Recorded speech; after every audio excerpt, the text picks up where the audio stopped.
I asked you earlier, have you ever met a seller that you wish in retrospect you never met? I'm going to go one step further. You are sitting in the dining room of Mr. and Mrs. Seller. You are hearing all about them, their situation, and their house. Any feeling is coming over you. Guess what it is? Nausea. Nausea. You're about to lose your lunch. You're sitting there thinking, this will never work. I got to get out of here. What could possibly happen that says you want to get out of here? Well, as I talk to Valerie and Ed, Mr. and Mrs. Seller in my role play, I find out that they don't have to sell their house. Anybody want to say strike one? Let me hear it. Strike one. If they don't have to sell, my question is, what are you doing there? Guess what else? They hate realtors. Hate them. They have 3 of them mounted above the fireplace. There they are. The last 3 that came in, they're stuffed and mounted up there. Strike 2. They will only list with me if I will overprice it, under commission, and short-term the listing. Is that called strike 2, 3, 4, and 5? And guess one more thing. The place smells of pet odors. And Ed likes it. Have I just described the worst listing of all time? I have. What do you, sitting in this classroom, think ought to be happening? How many think you ought to get out of there? But see, you folks are like me. You're competitive. The Bible says you try to make a silk purse out of a sow's ear. This ain't going to work. You say, well, maybe with pharmaceuticals I could do work with Ed.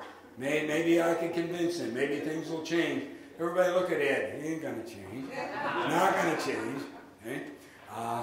And you know you need to get out of there. You know what your problem is? You don't know how to get out. You don't know how to get out. You pat your company name badge. Patrick, beam me up. Patrick.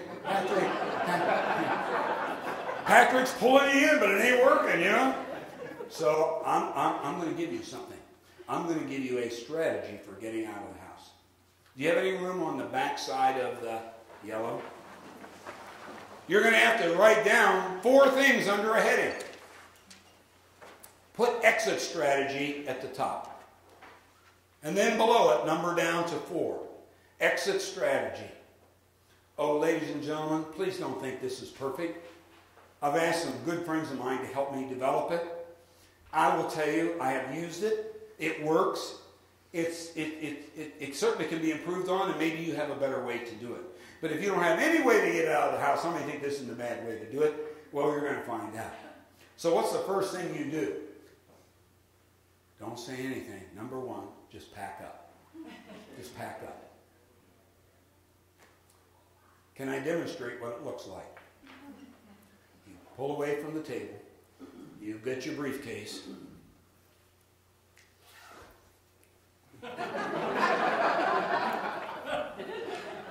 Just start packing up. Grab a couple knickknacks off the table. No, don't steal stuff. I'm just kidding. Just kidding. Now, let's get serious.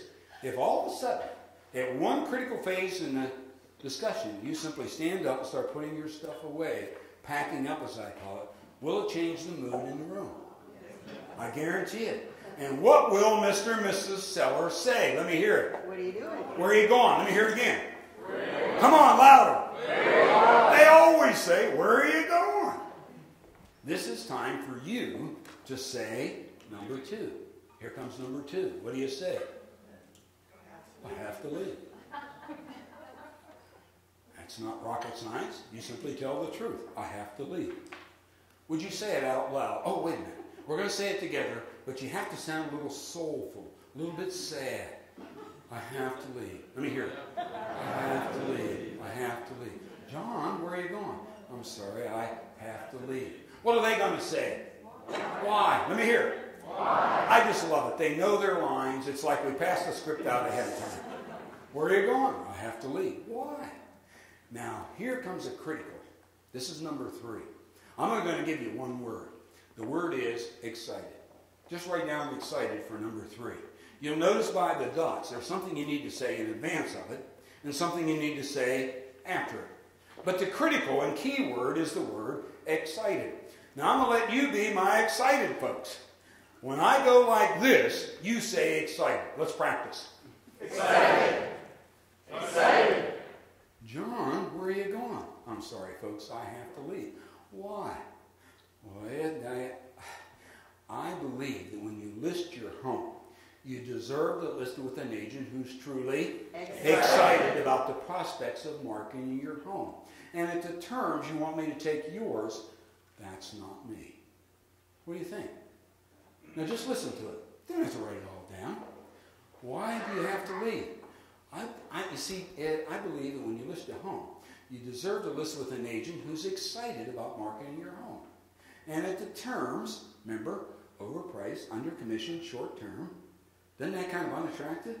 I'm not excited. How many have trouble getting excited over overpriced, short-term, smelly houses from jerks? Do you have any trouble with that? Boy, I do. Now, I'm not going to say, Ed, I don't know what you've been smoking. You're crazy. I'm not going to badmouth them. I'm simply going to what? Get out of here. You deserve to list an agent who's truly excited. And at the terms you want me to take your listing, that's not me. So guess what your exit line is? It's been around real estate for 50 years. Boy, does it work. I'd rather turn you down now than let you down later. Very powerful. Very powerful. That's why it has survived so long. Very, very powerful. So I'd rather turn you down now than let you down later.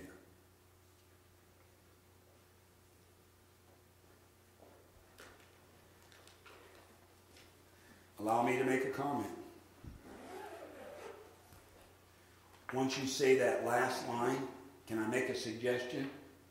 Shut up. Say nothing else. Head for the door. Do not look back. Remember what happened to Lot's wife. Do not look back. Go out the door and don't come back. You know what some of you are thinking? Wow, that's powerful. I'll bet they'll change their tune. I'll bet they'll call you. No, they won't. You know, are they going to change their motivation simply because you told them that you're not excited about their terms? Do you think that they'll call you and ask you to list it later or become reasonable? No, you know what they're going to do? You're going to list with one of your competitors. And you know what it does to you? Same thing it does to me. It hurts. I see a sign going up in front of Ed's house, and what am I thinking? I could have had that. But what would you have had? An overpriced, under-commissioned, short-term listing that nobody would buy. Is it true we don't need another listing like that? One thing, I don't know if we ever utter this word in public. Signature service is so comprehensive, so good, that we just can't afford to give it to everybody. Ed, you're going to have to qualify for signature service. I'm going to need my commission up front. I'll need you to put one of my younger kids through college. I'm going to need you to donate a loan to a friend of mine. No, I don't think you go through all that. But the bottom line is, we got to change the dynamics.